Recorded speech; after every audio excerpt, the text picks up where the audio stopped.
அனைவருக்கும் வணக்கம். சற்றுமுன் வெளியான முக்கிய அறிவின்படி தமிழக அரசு ஊழியர்களுக்கான பழைய ஓய்வூதிய திட்டம் குறித்து தற்போது முக்கியமான அறிவிப்பு ஒன்று வெளியாகியுள்ளது. இதை பத்தி விரிவாக வீடியோல பார்க்க போறோம். வீடியோவை கடைசி வரைக்கும் ஸ்கிப் பண்ணாம பாருங்க. வீடியோக்குள்ள போறதுக்கு முன்னாடி இந்த வீடியோக்கு ஒரு லைக் பட்டனை பிரஸ் பண்ணிக்கோங்க. இப்பதான் இந்த சேனலுக்கு ஃபர்ஸ்ட் டைம் இருக்கீங்கன்னா சப்ஸ்கிரைப் பட்டனை பிரஸ் பண்ணிக்கோங்க. கூடவே பெல் ஐகான் பட்டனை பிரஸ் பண்ணிக்கோங்க. வாங்க வீடியோக்குள்ள போகலாம். தமிழ்நாடு அரசு ஊழியர்கள் மற்றும் ஆசிரியர்கள் பல ஆண்டுகளாக பழைய ஓய்வூதிய திட்டத்தை மீண்டும் கொண்டு வர வலியுறுத்தி வருகின்றனர்.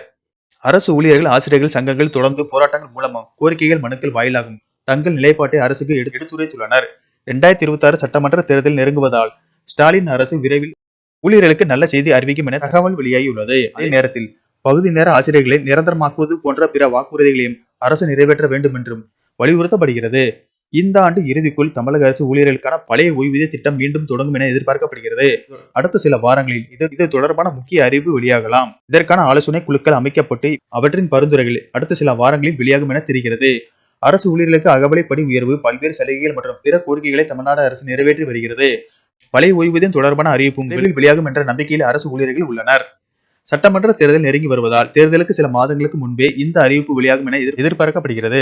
OPS திட்டம் நடைமுறைக்கு வந்தால் அரசுக்கு நிதி இழப்பு ஏற்படும் என்பதால் இழப்புகளை குறைக்கும் வகையில் சில மாற்றங்களுடன் இந்த திட்டத்தை அமல்படுத்த அரசு திட்டமிட்டுள்ளதாக தகவல்கள் தெரிவிக்கின்றன. திமுக அரசுக்கு அரசு ஊழியர்கள் மற்றும் ஆசிரியர்களின் ஆதரவு எப்போதும் இருக்கும். ஆனால் தற்போதைய ஆட்சியில் சில முக்கிய கோரிக்கைகள் நிறைவேற்றப்படாததால் ஒருவித அதிருப்தி நிலவுகிறது. இதனால் மக்களவை தேர்தல் மற்றும் இடைத்தேர்தல்களில் அரசு ஊழியர்கள் மற்றும் ஆசிரியர்கள் திமுகவுக்கு எதிராக வாக்களித்ததாக கூறப்படுகிறது. எனவே அரசு ஊழியர்களின் மனதை திருப்திப்படுத்தும் வகையில் சட்டமன்ற தேர்தலுக்கு முன் பழைய ஓய்வூதிய திட்டத்தை முதல்வர் ஸ்டாலின் கொண்டுவர திட்டமிட்டுள்ளதாக தெரிகிறது.